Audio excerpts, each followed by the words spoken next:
Bismillahirrahmanirrahim. Satu lagi dosa besar yang ke-56 ini ada kaitannya. Ya, ada ada kaitannya. Yaitu dosa besar yang ke-56 yang disampaikan oleh Imam Madhabi, man ghayyara manarul ard. Yaitu orang yang merubah batasan-batasan atau patokan-patokan tanah. Ya. Dalam hal ini kata Imam Madhabi, lu'ina fi hadisi Ali bin Abi Thalib radhiyallahu anhu. Orang yang merubah batasan-batasan tanah, yaitu mereka dilaknat oleh Allah Subhanahu wa taala, sebagaimana hadis yang diriwayatkan oleh Ali bin Abi Thalib dari Nabi sallallahu alaihi wasallam.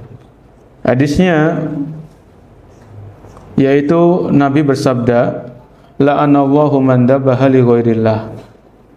Allah melaknat orang yang menyembelih untuk selain Allah.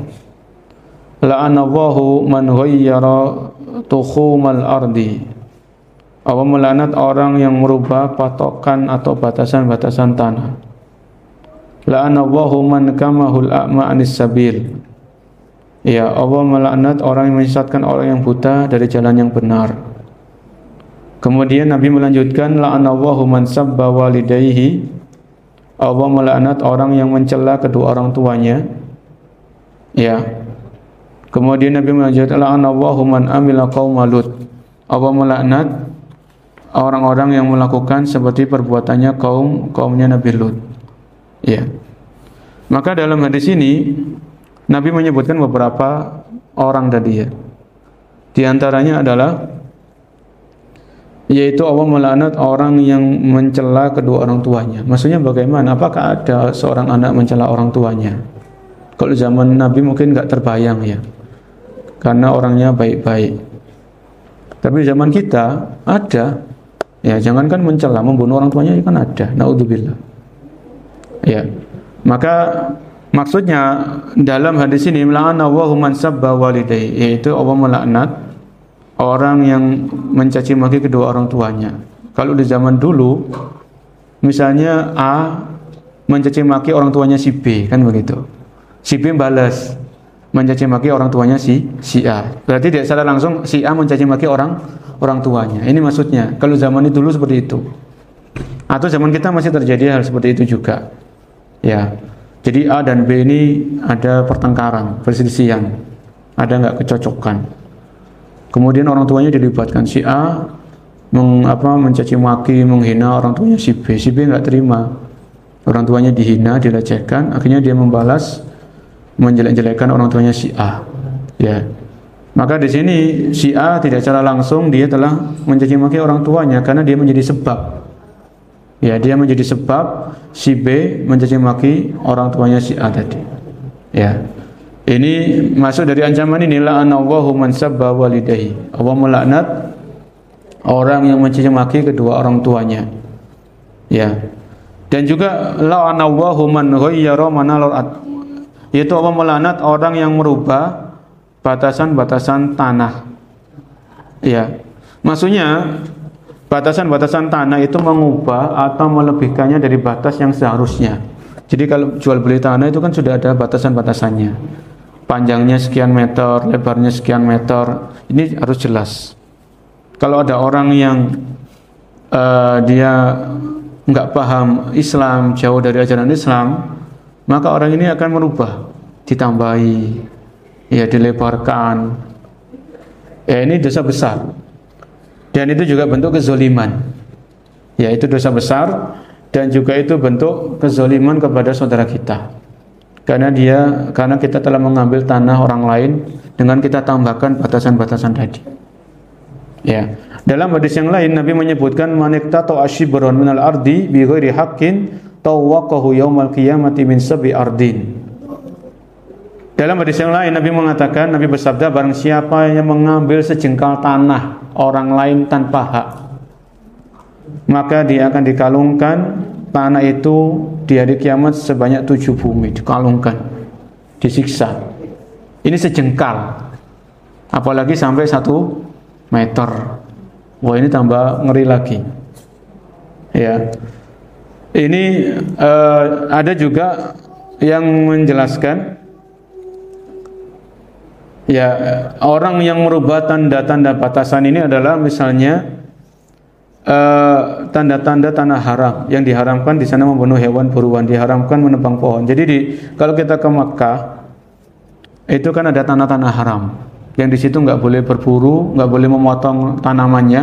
Ternyata kita rubah batasan-batasan tadi, kita berburu di situ, maka ini nggak boleh. Kemudian juga manarul ard itu tanda-tanda yang ada dalam jalanan umum yang kita kenal seperti papan penunjuk lalu lintas, maka ini tidak boleh dirubah karena akan menyesatkan orang.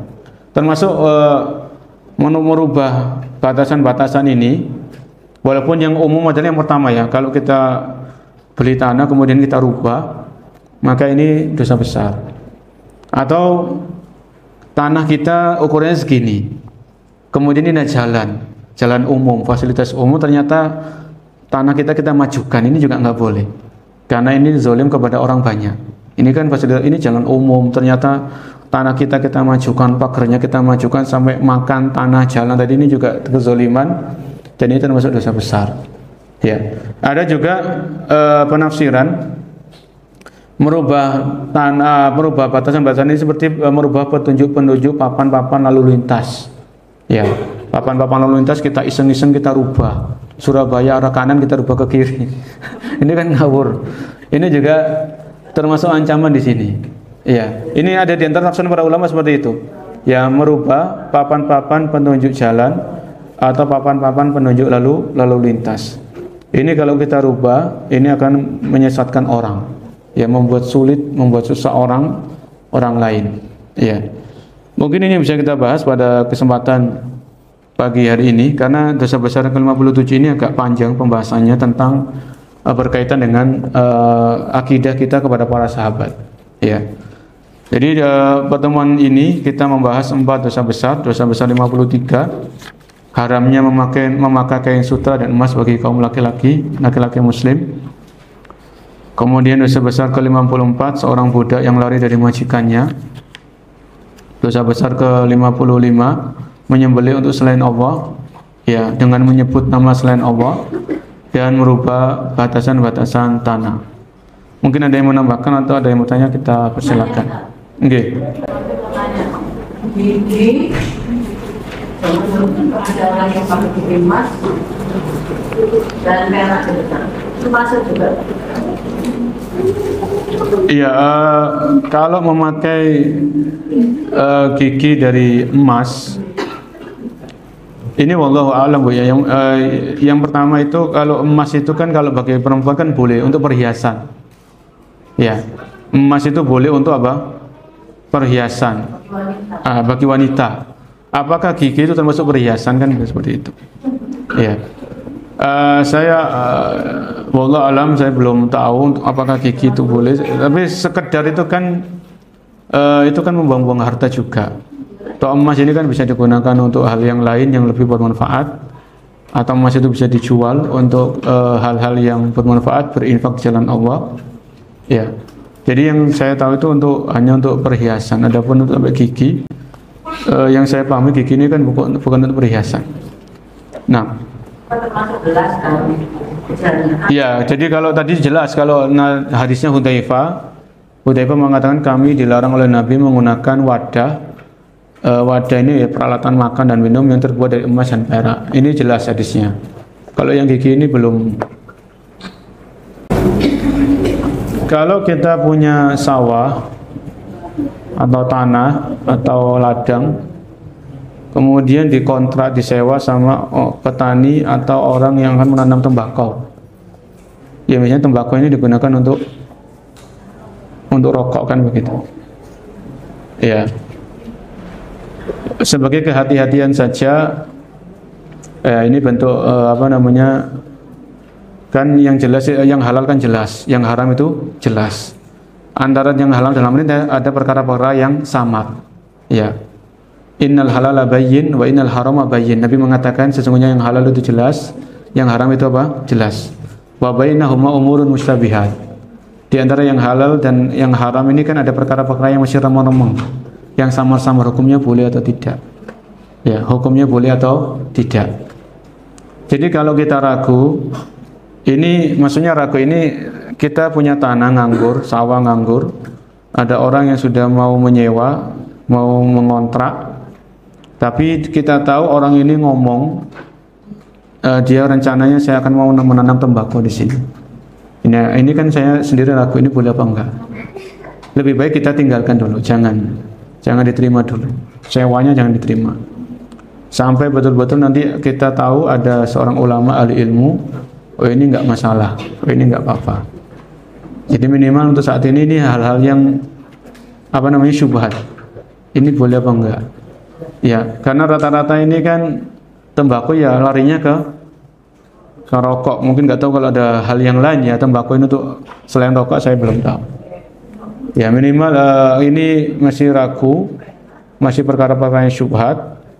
Ya, kalau tembakau jelas-jelas untuk dipakai rokok, maka ada unsur tolong menolong dalam kemaksiatan. Tolong menolong dalam apa? Kemaksiatan. Dan insya Allah kalau kita menolaknya, karena minimal ini kan masih perkara-perkara yang masih belum jelas, ya, maka insya Allah Allah akan ganti dengan cara yang lain. Ya, kalau kita meninggalkan yang haram atau meninggalkan perkara-perkara yang masih samar-samar, insya Allah nanti Allah akan gantikan dengan hal-hal yang lain yang jelas-jelas halal. Itu harus kita yakini. Wallahu a'lam shawab. Baik ya, ini para jamaah yang bisa saya sampaikan. Semoga Allah menjauhkan kita dari dosa-dosa besar ini semuanya. Ya, jadi kita belajar dosa besar untuk kita jauhi, bukan untuk kita terjang. Ya, karena kalau kita nggak tahu ini dosa besar, dikhawatirkan kita melakukan hal itu tanpa kita sadari, oh ternyata ini dosa besar.